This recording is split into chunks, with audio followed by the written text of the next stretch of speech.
So Jimmy is, I was trying to think. I want to say Jimmy is out of 80. What episode are we on? 80 something. Hang on, I'll tell you. Josh is the organizer. Hey, that doesn't just happen too. I mean, 80 episodes. 94. Really? That's so a couple we were going through this halfway through last season. We're like, what's the big picture? We've kind of changed our goal for the podcast several times, and Josh listened to something that motivated him on the way here one morning and said, "Hey, man, this guy said if you're going to try it, give it 10 years. You got to do it 10 years." Yeah. So that's it. Yeah. So we're what's interesting? I mean, I've done a video a week on YouTube now, at least one a week, not missed a single week for going back to 2018. And it's interesting because everybody always talks about, well, I tried that. I did 72 videos over 14 months before I got my first 100 subscribers on YouTube. Wow. I mean, but then all of a sudden things don't like this. Yeah. It doesn't, it's steady. And then it's literally hockey stick.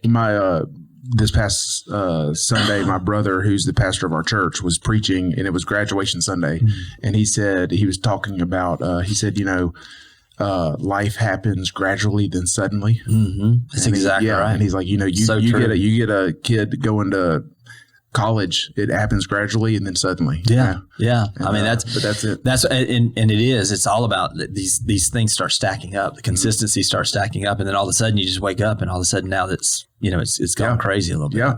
So Jimmy Burgess Jimmy lives in I say 30A. Is that where you say 30A? Yeah, you can. Yeah. Josh is a fan of 30A. Yeah. I like 30A. It's a nice little spot. Hadn't been in a while, but it's great. Josh, you got to understand, I grew up the little small town Defuniak Springs, just north of there. Mm-hmm. And I started selling real estate in 1994 on 30A. Wow. And this was before it was 30A. Yeah. And that's the exit, right? Yeah. Well, it's actually it's the road. So it's Highway 30. It's an alternate, so it's 30 alternate road because it's a scenic road. And so it's a 17-mile stretch of beach there, of a number of different beach towns, little areas like Grayton Beach, Seaside, Watercolor, Rosemary Beach, Alice Beach, absolutely. And so all of those things, but you have to understand, none of that was there. Literally, when I started selling in 1994, there was a grand total of $36 million sold on that 17-mile stretch of beach for the whole year. Wow. And so now when agents come into the office and they're like, hey, there's nothing to sell, I'm like, you're out of your mind. Yeah. There's $36 million sold this morning, on there. And the prices are so high. And so it's almost like it was one of those where, I got the chance to be on the front row seat of that and be a part of it, which has been pretty incredible. And just to see, because I kind of grew up on those beaches, I mean, obviously I grew up on a little small farm 30 miles north, so I had best of both worlds. And then when we started just spending time down at the beach, I would fish all day and not see a single soul on that beach, Now it's different. Like my kids grew up on that beach and it was a different place, but it's still a community. It still has that feel. And yeah, man, it's a great place. We were there a couple of months ago with my family, but we're not elitist. We stayed at the Myanmar Beach or somewhere. Miramar. That's it. Miramar Beach. Yeah. But what's crazy to me when we were there is like how much of it's still undeveloped. There's still a lot still undeveloped. Yeah, you got to understand. That's another thing. I mean, there's 25,000 acres on that little island just north of, we call it an island because you got bridges to get to it. But along 30A, there's 25,000 acres on the north side of the highway there. It's never going to change. Yeah. So the area that, everybody sees the beaches, but I mean, the wildlife and everything we have on the coastal dune lakes and all the environmental stuff there is pretty incredible and different from anywhere else you go in Florida. Yeah. Well, let me embarrass Jimmy real quick and read a quick bio. Please do. You don't know anything about Bring me in. I want to know. This is coming from Inman. I'm taking it from Inman. I didn't write the bio, and neither did you. This is probably outdated then. Yeah. Okay. Yeah. Is it? I don't know. Okay. Jimmy Burgess is the Chief Coaching Officer at HomeServices of America. Is that correct? Correct. And Berkshire Hathaway HomeServices. Yeah. Okay. He was a 2024 Inman Innovator Award finalist. Is that correct? Correct. Okay. And he was also included in the Swain Poll. Yes. Is that how you say it? Yeah. Power 200 Swan Poll.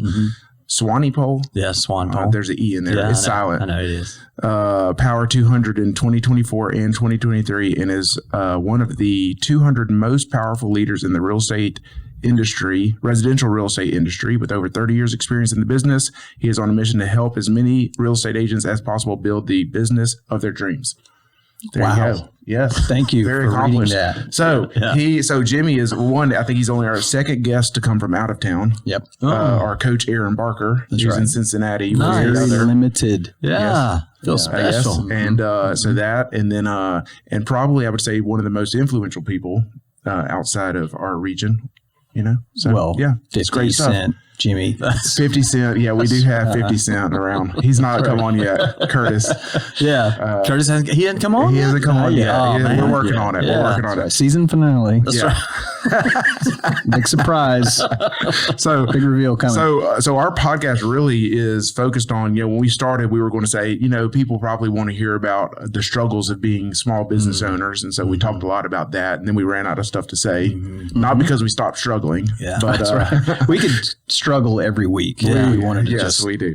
And the event, I think we would bore people. So then we kind of shifted to, we're just going to highlight community leaders in our community. That's what we did. Season 2 had a lot of guests on. Now we're kind of a hybrid of the two. Yeah. So what I wanted to talk to you about, because you're real estate specific, right? But what I feel is that the principles that make somebody successful in real estate really applies to any business, Absolutely. right? And any life, whatever Absolutely. goal you want. Correct. And so I wanted to just kind of talk about that. What would be applicable to people listening to us, to business, to me and Josh? I mean, I'm here to learn as well. Yeah. And so, when you're traveling, let me just ask this. Chief Coaching Officer, what is your kind of day or week look like? So it varies. There's a lot of things that are going on, a lot of plates spinning. But right now, it's exciting, like to be with you guys. And so I was flying in today. I think there's 26 trips still remaining the rest of this year of being actually on site.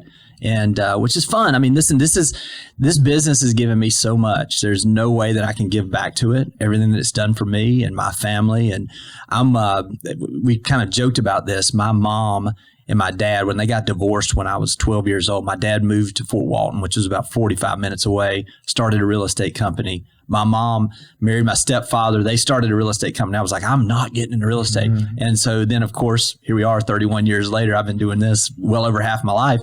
And so having my mom as my broker was pretty interesting because, that's what they say. I'm an SOB, son of broker. You know what I mean? I kind of grew up in the business. And what was great is I got a chance, which was kind of fun, is as I get to go around and kind of share some of the things that I've learned and really just take these things. I mean, obviously, like when we have dinner tonight, like you said, I'm going to ask you some questions. I'm going to ask you a lot of questions because that's where I get the information is I think the favorite part of my job is getting to spend time with agents that are out there doing the business, understanding, like you said, it's not just real estate. Understand what they're doing in life. Because I'll tell you this, it's one thing to be a great agent, but man, if you don't get the life right, I mean, that's a whole other deal. So success to me is completely as a whole package. It's not just one part. Yeah. But as I watched my mom, it's kind of fun. She would do these little sales meetings with our little family company. And it would be me, my brother, and we had, I think, 5 other agents in this little small family company. And she would prepare every Tuesday like it was like she was in front of 5,000 people. And so a couple years ago, we had the Berkshire Hathaway convention down in New Orleans, and I was speaking. And my mom, we had lost my stepfather, who they'd been married for 42 years, and I said, Mom, you really got me into this. I love these events, and I'd love for you to get to go with me and be a part of this. And so at that event, I was speaking, and the room was full, and it was a big crowd, and my mom's sitting on the front row, and I said, hey, where I'm from, honor's not truly given unless it's spoken. And I said, if any of you have ever gotten any value at all out of me, out of my videos, out of my training, anything at all, it's because of her. And it's because of that, me getting to watch her prepare like she was in a room this size, getting to speak to this group. And I said, so if you don't mind, just show her some appreciation, y'all. They gave her a standing ovation. And I will promise you there's nothing I'm going to do that's ever going to give me that kind of just a pride of being able to show the respect back to my mom on what I've done. I think it's something, man, we're talking about this and you're talking about just success in life in general. I think it's understanding and honoring those people that have done so much for us. Look, I heard something this past week that just really made me stop and think. It was saying that you have to understand that who you were 10 years ago would have dreamed of having the problems that we're dealing with today. And so when you start thinking about that, there have been people that have done this. I mean, nobody does it on their own. And so that's the fun part for me. You're just asking about, you just asked me literally 5 minutes ago about what do you do? I mean, I just love getting out and being around the agents. I love gathering the stories, telling the stories, creating opportunities for people to be able to do their business and their life better. And I got my dream job, y'all. I mean, literally, this is my dream job. I just get to get out there and just be around the people and inspire, hopefully, and give some practical things. That story was so good. And thank you for sharing that, by the way. Mm-hmm. But it made me wonder, have you got Mother's Day gifts? That's right. You better. So as we speak, my wife is getting something for my mom. Oh, there it is. Yes. There it is. And I'm taking her to lunch on Friday. And come on, man! Don't make her order by number. Don't make her order by number, Leighton. Come on, get her something nice. I will tell you off air my source for gifts for my wife. Chili's.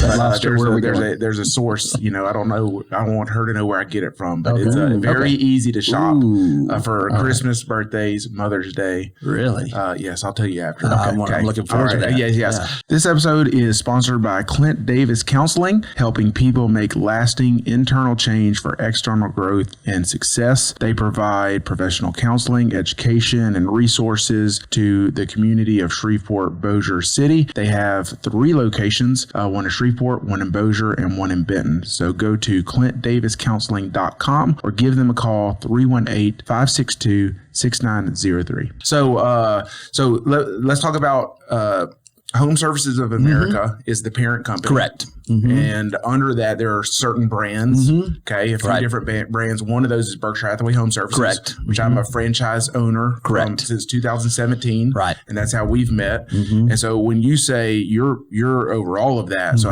how many offices does that include? So it includes about 65,000 agents. There are 35 owned companies by HomeServices, and those are independent brands as well as like our company they bought, which was Berkshire Hathaway HomeServices Beach Properties of Florida there on the 38 area in Northwest Florida. And then there's the franchise side, which there's roughly around 250 franchisees nationwide, worldwide, actually. And so it encompasses a pretty big footprint. How many agents are with?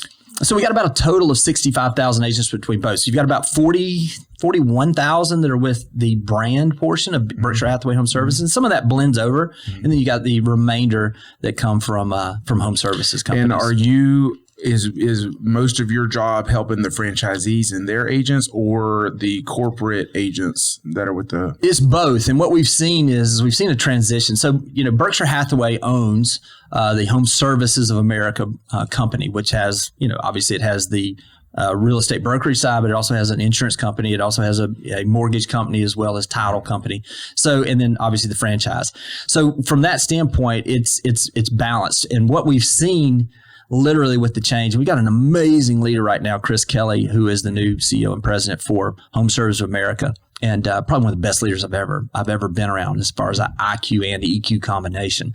One of the things is Berkshire Hathaway has always been what they call almost like a holding company. In other words, they're like, hey, you can use our name, you can do those things, and we'll stay out of your way. Yeah. Well, now there's been this shift to where we're more of a parent company, HomeServices is. And what that means is when there's a parent, there is some responsibility to bring value. Hence the job that I'm in now. So that was something that was changed. We'd never had that position before, where there was somebody that was actually there to hopefully support both the franchisees. I know we've got some events coming up that we're doing just with franchisees, just with the owner brokers. Yep. We've got some agent events. We've got different things that we're doing. And so now it kind of encompasses a blend of doing all of those at the same time. And you'll see that. You see the crossover. I mean, we're doing weekly training that's for everybody, you know.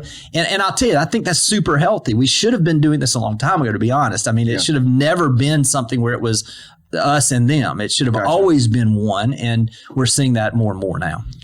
So I remember, I don't know when this happened, sometime in the 90s, but a big deal was this concept of 6 degrees of Kevin Bacon. You ever played that game? 6 degrees of Kevin Bacon? Yeah. Well, I know for me, being the broker of a franchisee at Berkshire Hathaway, my agents think I know Warren Buffett. So I would imagine, they think, if people think you know Warren Buffett. Yeah. So I'm just curious, the 6 degrees of Jimmy Burgess to Warren Buffett, how close are we there?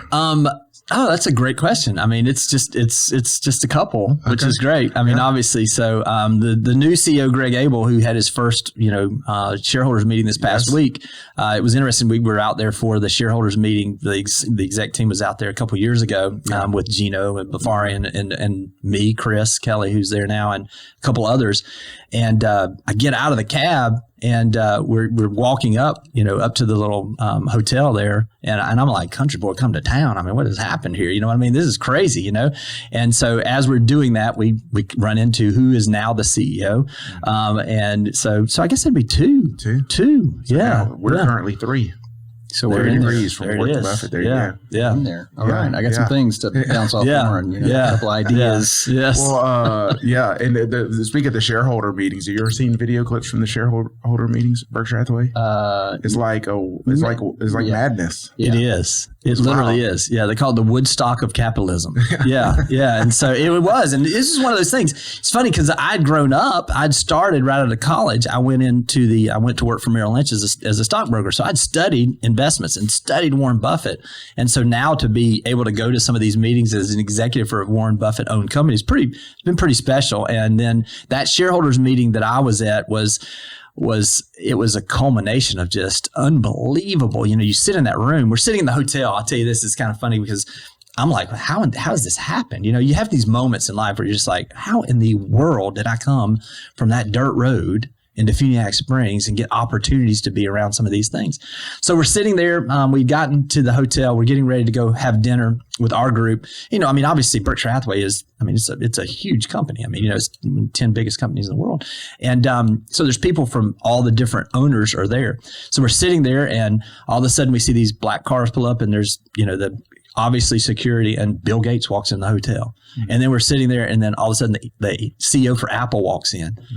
And I turned to the guy, I was like, man, what in the world is going, what are we doing here, right now? And so somebody's going to figure this out. We're not supposed to be here, So anyway, but yeah, it's been fun to be a part of that and just to see it. And so inspiring. Listen, I think, we all talk about that is you become who you spend time with. And I will tell you, I've been pretty purposeful on being around people, not just from a business standpoint. Listen, Leighton, you and I talk, literally you and I talk about things and share ideas on things. And I respect how you do your business. I respect the business you do, but I respect even more how you do it, and I think that's important too, is being around those people that don't just inspire you to maybe do more, but do it better. And that's what I've been trying to be purposeful with. Well, Jimmy was fishing for some insight on what questions I had lined up for him. I wouldn't give him any. So I'm just going to go through some here. What's a belief about business success that you've changed your mind over the years? That you changed your mind on over the years? Yeah, I will say when I first started, I thought that everything had to be so professional. And in reality, what I realized is that I just had to be authentically who I am. And we see this in every business, in my opinion. I can remember growing up in church and, man, you came with your Sunday best. We're down on the beach, people showing up in shorts. And I'm like, this is different. You know what I mean? But in reality, in business, what we're finding is if you can take social media as an example. Listen, the reason why this podcast is so successful is because people get to see the real you. Yeah. But they get to see the real you. Listen, and that's the thing is like, I started out thinking I had to be everything for everybody. But in reality, if I was just authentically myself, it would just draw naturally the people that I'm supposed to serve. Mm-hmm. And I think that's something that I had to come to realization is that I call them OKPs. When we're talking about our company, I want our kind of people. I want our people that are going to appreciate the service we provide. They're going to be, and listen, when we're talking about agents for the company, because, I still run the company there. From that standpoint, we look for 3 characteristics. It's humble, hungry, and coachable. And literally what we're looking for, and when I say hungry, it's like not hungry financially, hungry to get better. hungry to serve, humble, somebody that doesn't think they got it all figured out. And then coachable is like, hey, I'm not just going to listen. I'm going to take action on some of these things. And from that action, we're going to get some results. And so those are the things that we've really looked at that I think has changed over time. I think when I first started, I had this idea that I had to show up a certain way. And in reality, I did. I just had to show up as myself. Yeah. And the more I was authentic, the more it made business better, because I wasn't doing business with people that just didn't fit, for who I was. And so that's something I've thought of. That's a good one. Yeah, like it's funny if you look back to the pictures when we started Berkshire Hathaway. The first time I went to like headquarters, I was wearing a suit. I know. And now I dressed like I wear t-shirts. I dressed up today. I know. I know. Button down. I appreciated the button down. I mean, that's exactly. Yeah. I think he washed his truck. When he picked me up, it was amazing. Yeah. It's crazy. Do you have an answer to that? Something you've changed your mind on over the years? That's really good. I like his. What am I going to say here? I think that starting off, my idea was much, much, much bigger, right? Mm-hmm. My idea has gotten a lot more narrow, and focus has gotten more narrow because life has shifted priorities, right? And so instead of saying, hey, let's be 10,000 miles wide, now it's understanding that, hey, it's okay to be a mile wide and deep. And I think that's mine. Yeah. It's really good. It's really good. I like it. That's a good one. Yeah. This episode is sponsored by Ivy's Building Materials with 3 locations in Halton, Blanchard, and Mansfield. We are your locally owned home center. We have hardware, building materials, anything you need to build a house, to fix a toilet, to paint a room. Come see us at Ivy's Building Materials and see the service that we are known for. ivylumber.com. I think some of that comes with maturity, don't you? I mean, I think it comes through life experience and realizing what's truly important. I'll tell you a little personal story. I mean, literally, like I was, I'd had some success in real estate at an early age. Obviously, a lot of it was driven by the fact that we saw such a huge growth, obviously.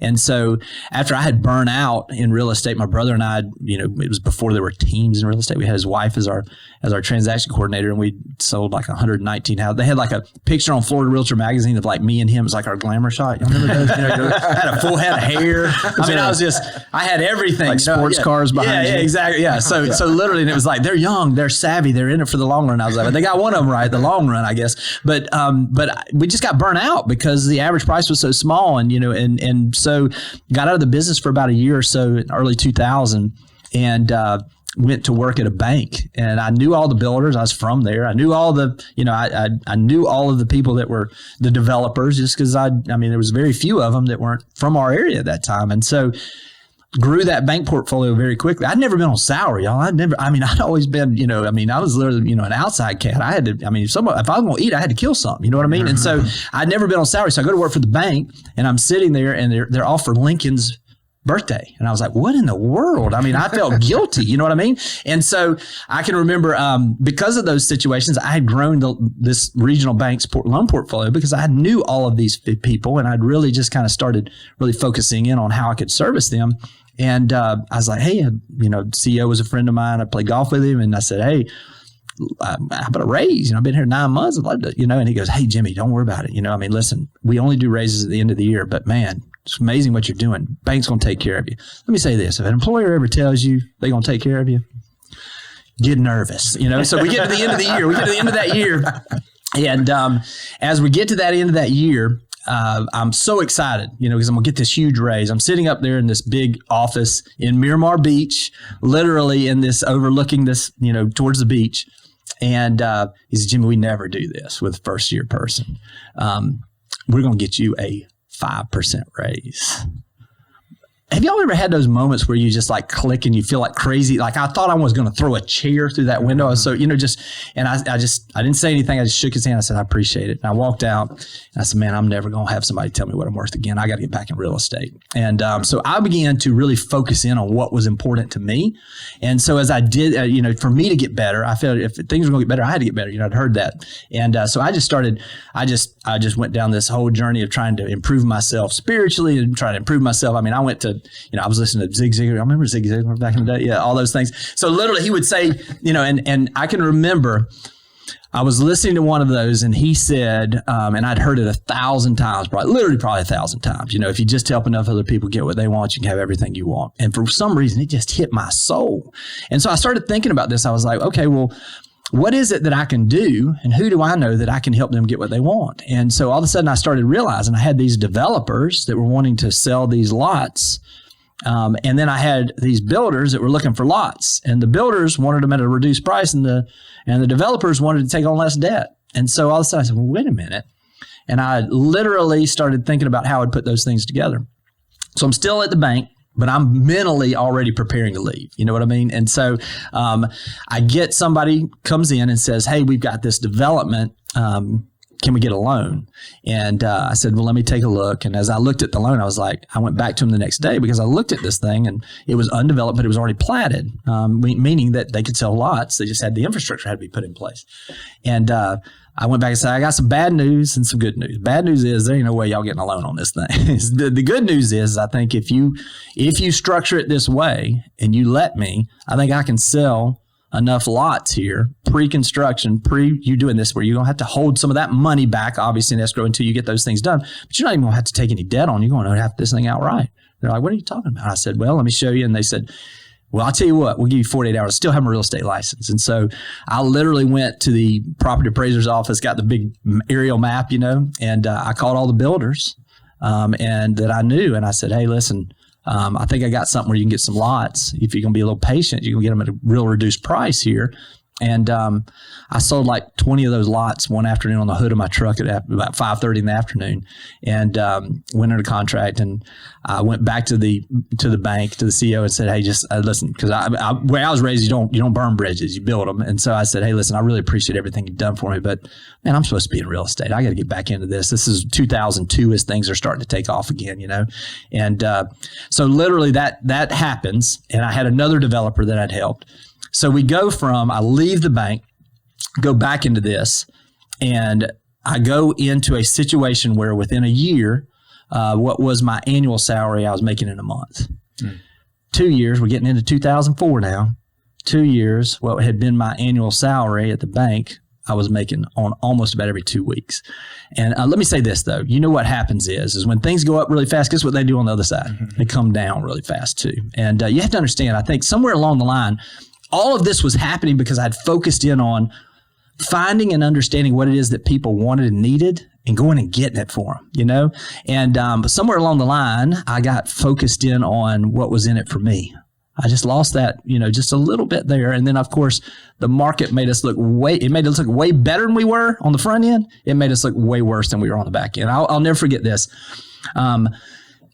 So all of this happens, and May 5th of 2009, after making millions of dollars, over $1 million a year selling real estate, which should have been generational wealth, I'm sitting in Pensacola at the federal courthouse with my wife, and I'm getting ready to walk in with $500 to my name to file bankruptcy. And man, the shame, the guilt, seeing my wife walking through it with me. And you have to understand, when you go through that, it's not just the physical stuff you go through. You know what I mean? It's not just the financial stuff. It's physical too. I mean, so during that time, I'm 35 years old. And listen, when you're running that hard back in then, I'm in the words of T.I., the old me's dead and gone. I used to be a little different.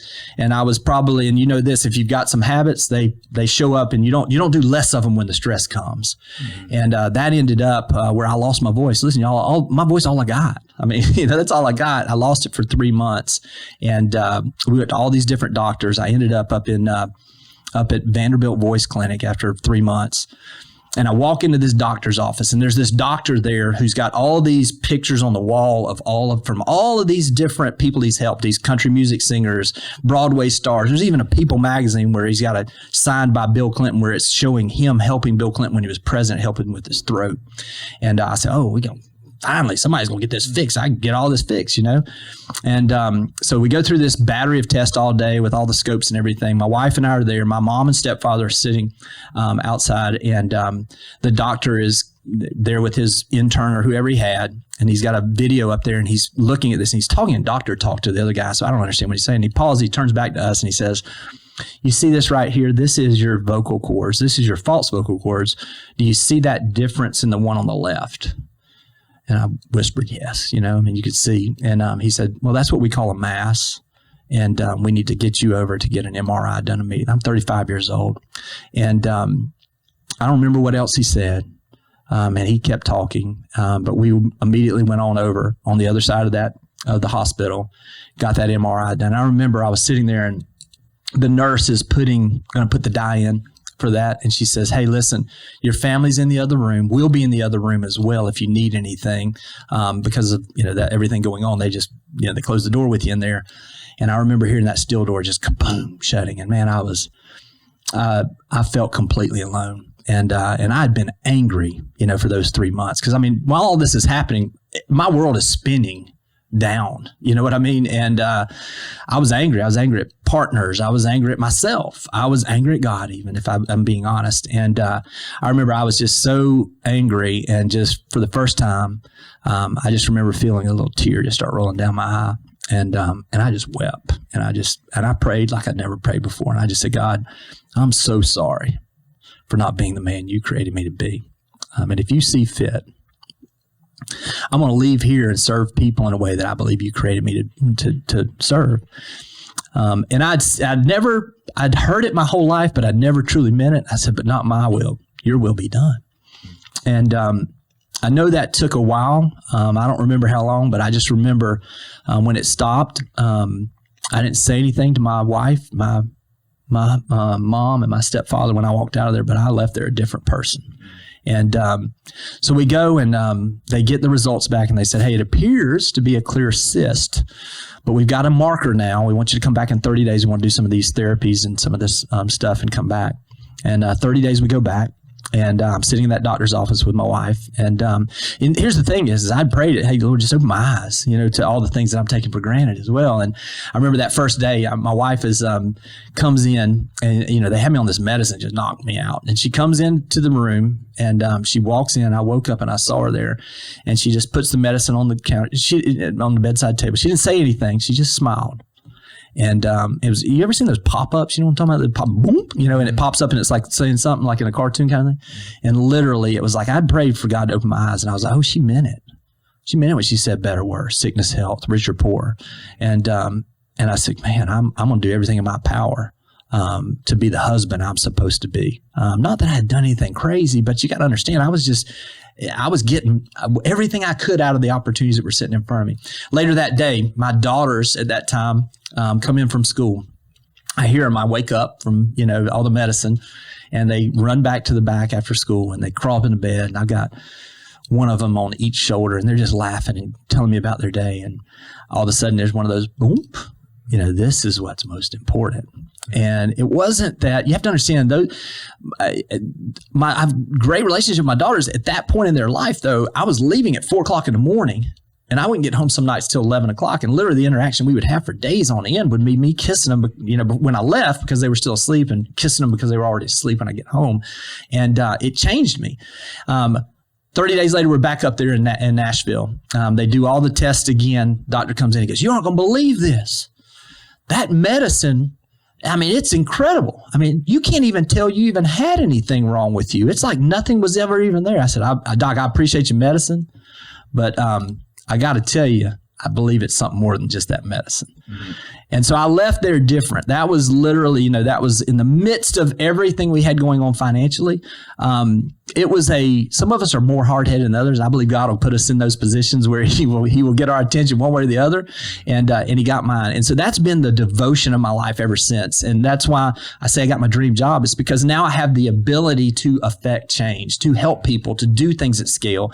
And so that was a long answer to your question, but that's what drives me. Yeah. You know what I mean? Those are the things that really drive me. And I think you were talking about the maturity, and what are those answers to those questions? I think it comes with time, and it comes with sometimes learning hard lessons. But it's a refinement all the way through this process. And so hopefully it is. Hopefully we're getting better. And so that's kind of what's been driving me for all these years. This episode is sponsored by Priority Roofing, locally owned, family-ran business specializing in residential and commercial roofing, repairs, replacements. No job is too small. They've helped thousands of homeowners in the Shreveport-Bossier area over the past several years. Call the office, 318-202-2123, or visit their website, PriorityRoofingLLC.com. Cool. You ready for another question? Yeah. And I promise it won't be a 20-minute answer. I promise. No, I love it. I love it. All right. When you look at high performers across different industries, what patterns do they all share? Absolutely. One, and I'm going to go right to what you were talking about. I see them focusing on specific things and trying to do a lot. They're doing a few things great. They're not trying to do a bunch of things good. The other thing is they're surrounded with people that are challenging them. They have somebody. I had a pastor one time tell me this, and I've tried to live by that. You need to have people around you that know you, K-N-O-W, well enough to know you, N-O-U, and that you trust that they're doing it for the right reasons. Yes. And so from that standpoint, I've got those people, and I see every single top performer I see, they have that, and it's typically not their spouse. Obviously that just comes with it. You know what I mean? Yeah. Well, my wife's really good at knowing that. Yeah, she is. Got it. Josh is blessed. It's built in. Yeah, it's built in. That's exactly right. I know. But I think that's the biggest thing is I think they're surrounded by good people, but they're also surrounded by people that hold them accountable and call them to task when need be, or they get drifting away from what it is that they should be doing. And real estate tends to attract those people, right? Absolutely. And I tell people all the time, I'm like, dude, you don't know how many people I've seen in their first year. I'm like, this person is going to be the best in our industry. Then they say, well, I'm going to start selling insurance. I'm going to do this. I'm going to buy a car lot. I'm going to do this, and this going. But I always tell people that with the accountability, the NOU is we have to give that permission to someone before we need the no, right? Because whenever we need the no, our mind's not clear in receiving it. Yeah. And so we have to do that whenever we're clear-headed, before we have the big idea. Yeah. Say, hey, man, if I'm ever out of line, tell me no. Yes. Right? Yeah. And I always say this line. I always say, look, I'm a big boy. I can take it. Yeah. I want you to tell me, and I'm going to trust because of our relationship, that when you tell me this, I may not even agree with you, but I will appreciate that you will tell me when you disagree with me, or when you see things that I need to be watching out for. We were talking about that, the three things I look for with agents, that humble, hungry, and coachable. The last is coachable. And the coachable really is the ability to be willing to accept, constructive criticism. It's not getting your feelings hurt, but understanding that, listen, if I'm telling you something, I'm not telling you to be mean. I'm telling you because I absolutely want what's best for you. And I've been down some roads and made most of the mistakes. And so I'm coming from a place. And so I think those are some of those characteristics I typically see. Yes. I like it. Anything you want to add? No, I think it's very good. Very good. So let's see here. Let's see. What's something most entrepreneurs think is important early on, but actually isn't? That's a great question. You kind of alluded to that on your first one about being super professional. Yeah, I think not authentic. Yeah, I think a lot of people too. I think a lot of entrepreneurs get into this, and the biggest joke is they're like, I want to be my own boss and set my own schedule. Man, you have signed up. Yeah. To absolutely not set your own schedule. Yeah. You have signed up to basically, especially on the front end. Now, look, if you do it correctly, there's stages in this where it does become where you have leverage. But you got to understand, listen, it doesn't just happen. It takes the most energy for a plane to take off. It takes the most fuel. It takes the most energy. It's the hardest part. It's where a lot of the times that if you're going to have an issue, that's where it happens.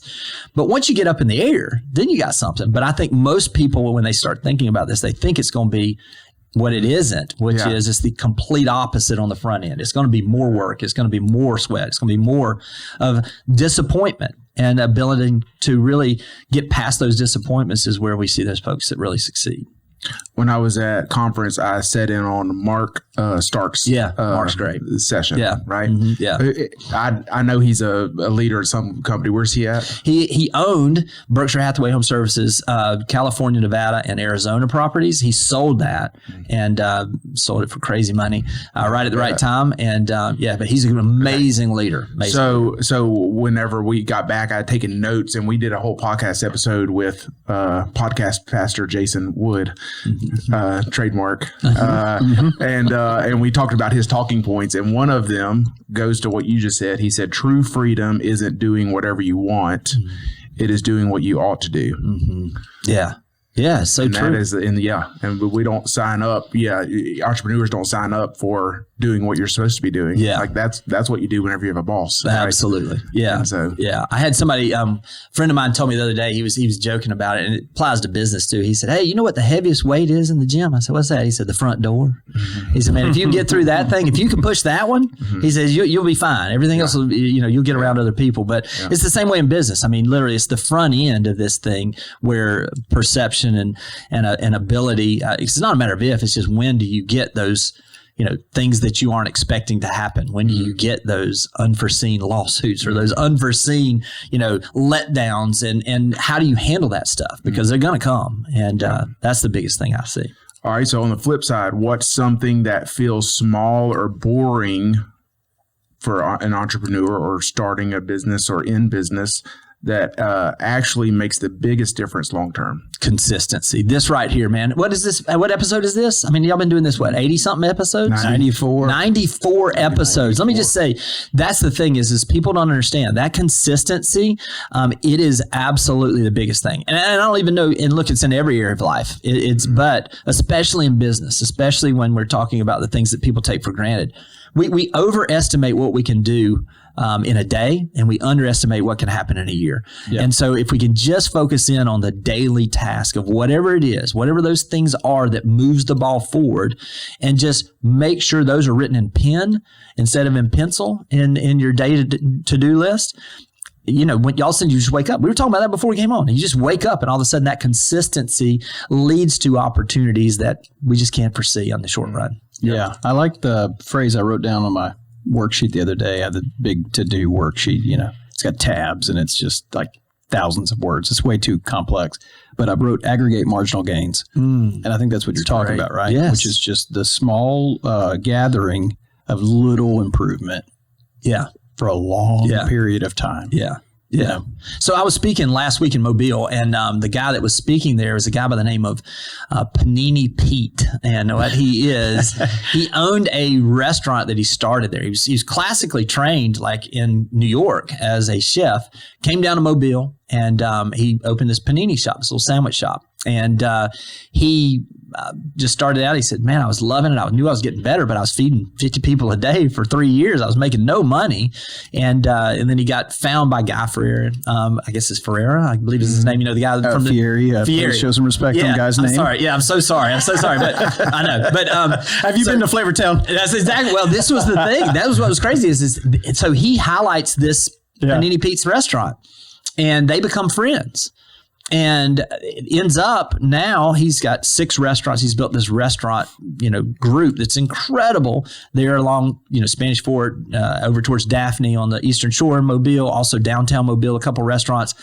And this guy's really interesting. He'd written his book called Spatula Success. And it was based on the fact that when he first was found by Guy, I'm not even going to say the last name because when he found him, it was his turkey sandwich. And there was some kind of aioli or some kind of sauce that he would put on it. Well, it was only a little small amount that he would put on it. But what he found is that the difference between his success and failure was little small things. And he said, I would make this sauce, and we would be making 4 pans of this every day. And literally, it was just a small amount. And he said, what would happen is all of a sudden I went in there and I realized we were getting to the bottom of it, and then they would just put the pan in to be washed, and then we go to the next one. He said, but what I found is there's certain things, tools, and he said in our case it was a simple spatula. And he said all we did was we started scraping that, and we would pull out, and we get us about 5, 6, maybe 7 sandwiches every single time we did this before we washed the pan. He said, you got to understand, we're doing 4 of these a day. We're doing 7 days a week. All of a sudden, when you break this down, all of a sudden now we're talking about 900 sandwiches.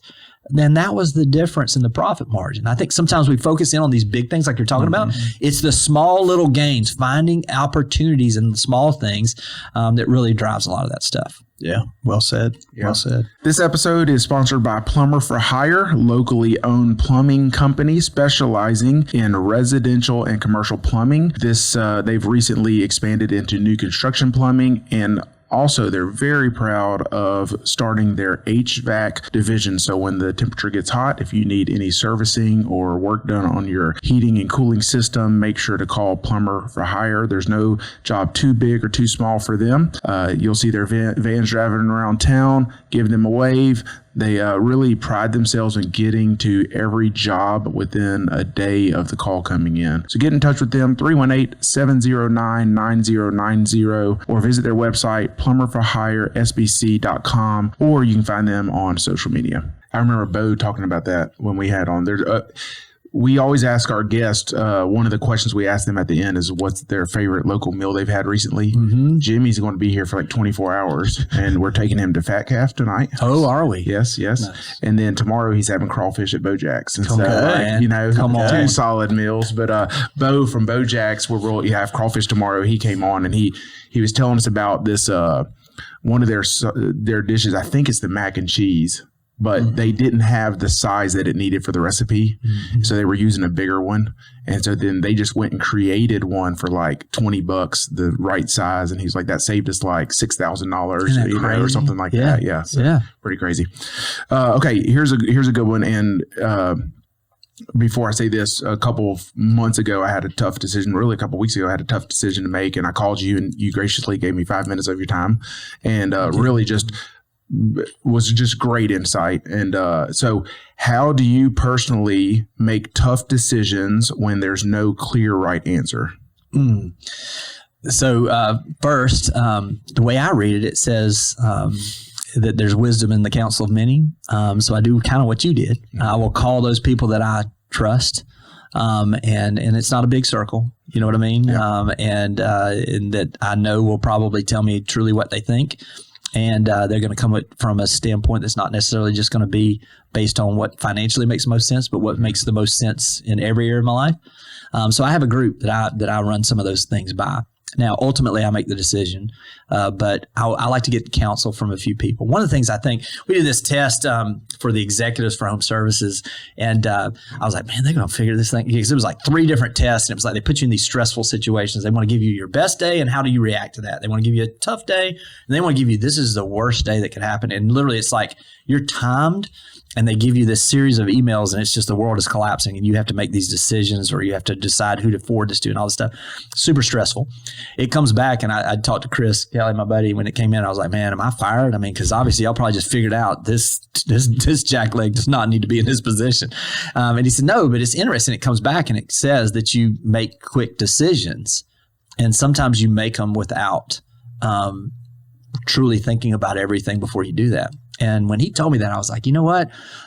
This is something I've done in the past. And if I look back, and I made quick decisions without getting counsel from others, those are typically some of the worst decisions I made on big things. You know what I mean? Obviously, we got day-to-day stuff we got to make decisions on. But as I slow down, as I think about it, as I ask, as I pray about it, as I do the things that I do, typically I come with the best. Sometimes it's the best of the worst answers.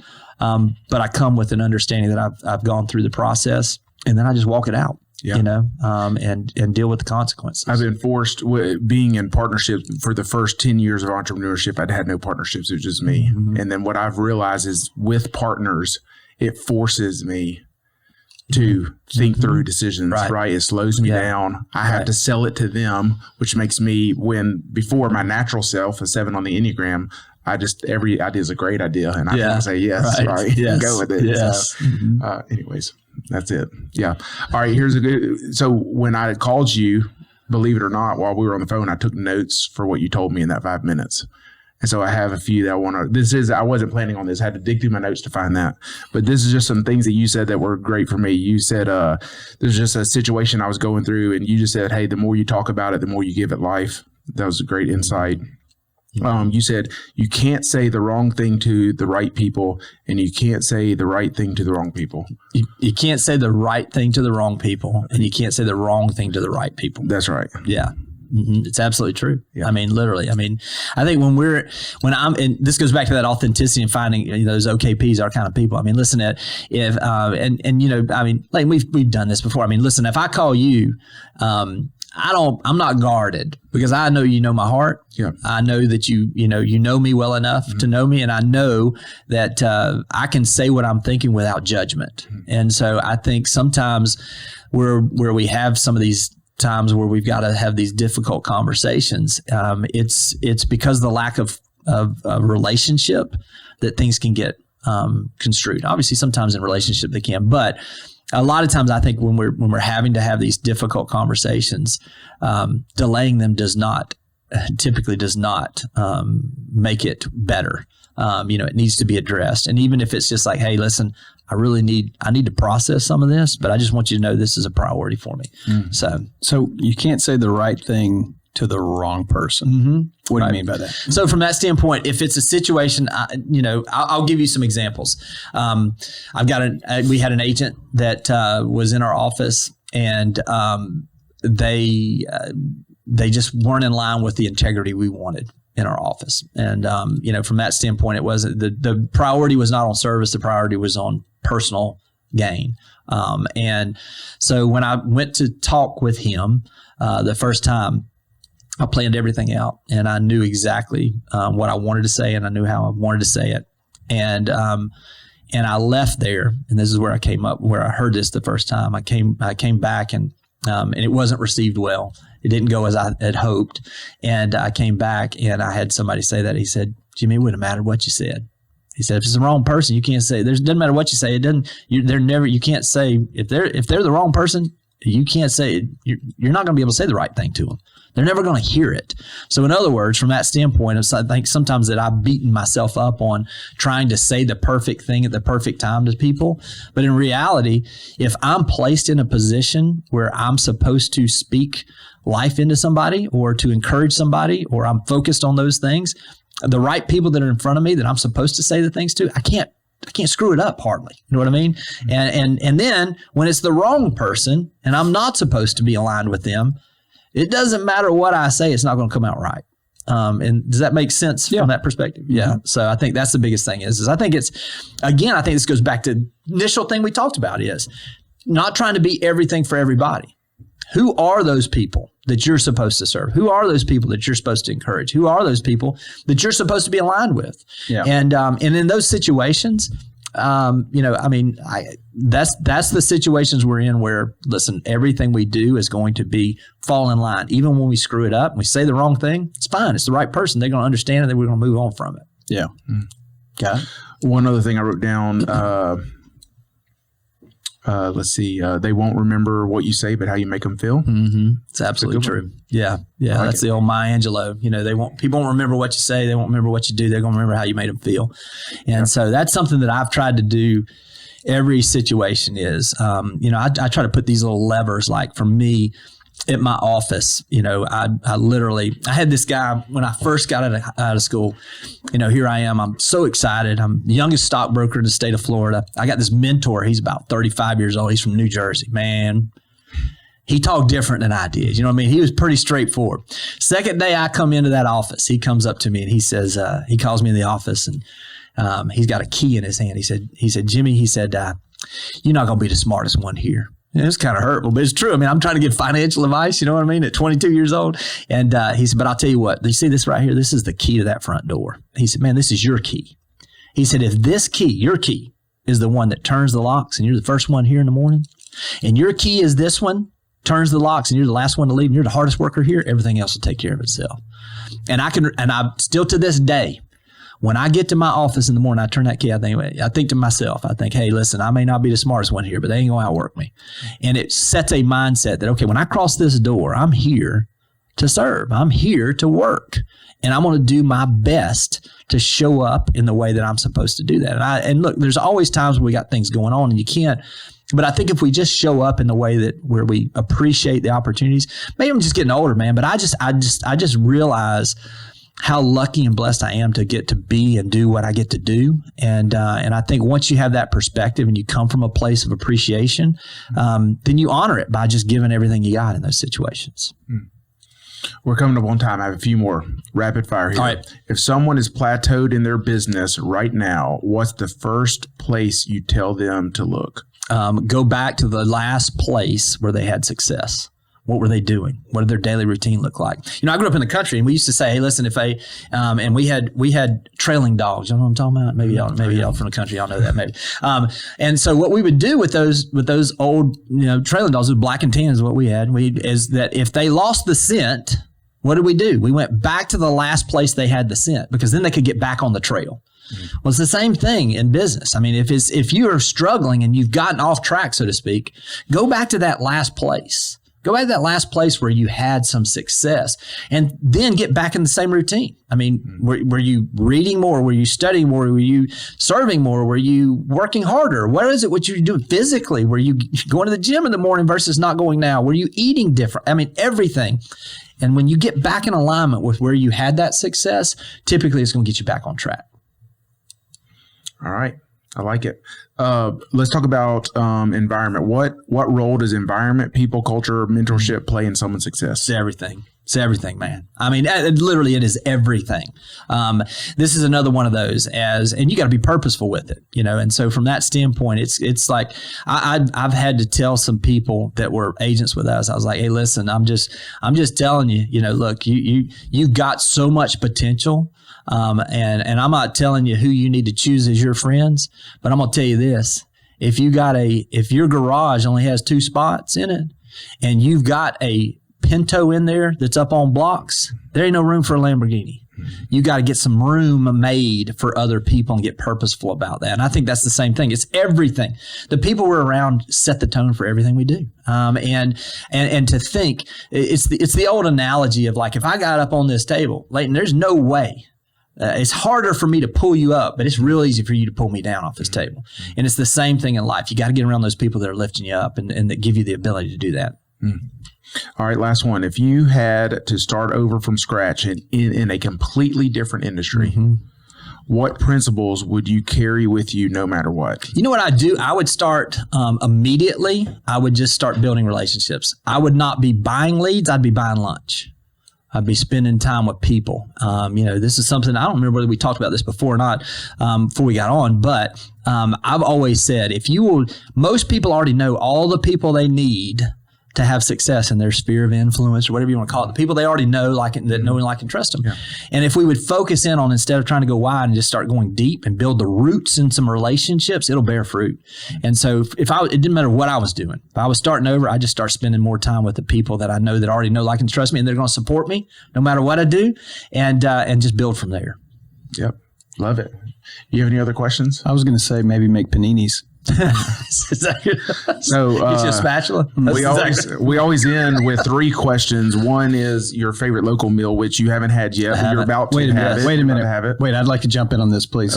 Okay. So one of my favorite dishes is on 30A. Oh, and I want to know yours. Oh, my favorite dish on 30A? Yeah. All right. Well, listen, I'm going to step off of 30A. Okay. And I'm going to go into Destin, because I've been there a while, before there were great restaurants on 30A, which there are some great restaurants, but at Harbor Docks. I don't know if you've ever been there. Harbor Docks started in the 80s. Friend of the family, been so good to us, but we stayed in his family's house down in the Bahamas after I got married on our honeymoon. And they do, this time of year, typically in May, when we're recording this, is we have the cobia run that comes through. They do a blackened cobia that I believe that is as good as you'll find anywhere. And it is just because literally they own also the seafood distribution for most of the Southeast. So it is like literally that cobia is still quivering. It was caught that day, odds are. Yeah. And it is incredible. Second one on 30A, Seagrove Village Market. Okay. All right. If you know where that is.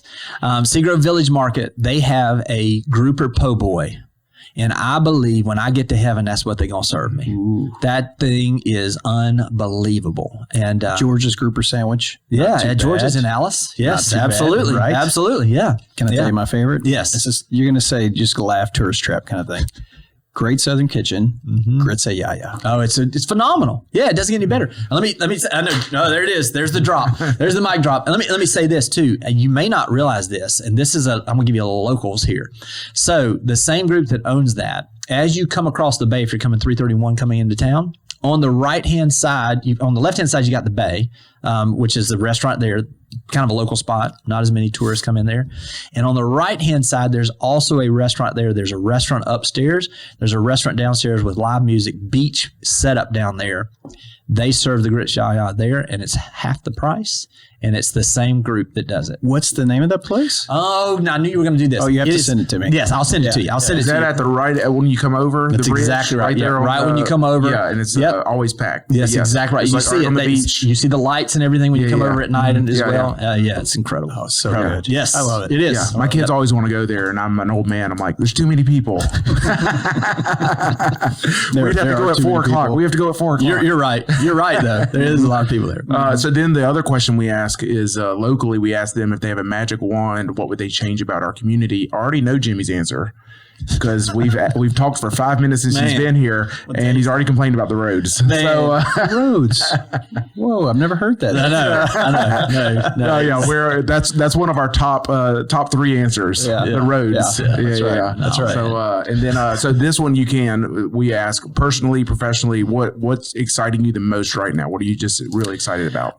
Man, I'm just excited about life. I got two brand new grandbabies, which is crazy. Both my daughters had babies within 8 weeks of each other. Wow. And literally I got a text when I landed that my daughter had closed on the lot. They're moving back. So I'll have both of our daughters in town. We'll have our family right there together. And man, it's just exciting, to be able to see that. I think that's one of those, man, if you grow up and your kids won't spend time with you, I mean, that's pretty special. Mm-hmm. And so, this is it's a fun. What I found with life is it just continues to get better. The relationships were different, man. When I had my kids and they were, playing youth sports or doing things and active and that way they were, I loved it, Mm-hmm. And they got to be teenagers and I was like, man, this is kind of fun. We actually cut up with each other. And then they went to college and it was like we had different conversations. And now the relationship just keeps getting better, know, and that's kind of something that I've always said and I try to live by is the best is truly yet to come. Yeah. And it's not, look, I believe if you've got that understanding and you're working towards those things and you've got those things and you appreciate where you are today, but it's going to even get better. Yeah. And listen, based on my faith, ultimately it is going to get better. Yeah. So from that standpoint, it's just like it's a progression. So just excited for everything the future holds, and hopefully utilizing some of the hard-earned wisdom that I've had to learn the hard way through life. Yeah. I like it. Well said. Yeah. I love it. Great talk, man. Yeah. Way to go, Leighton. Jimmy, thanks for coming in. Yeah. And he's going to be spending tomorrow morning with our agents and talking to them. And then, have some crawfish and then on a plane back. So awesome. Jimmy, thank you so much for coming. Thanks. Absolutely. It's been great. Appreciate it. Thanks. All right. Thanks.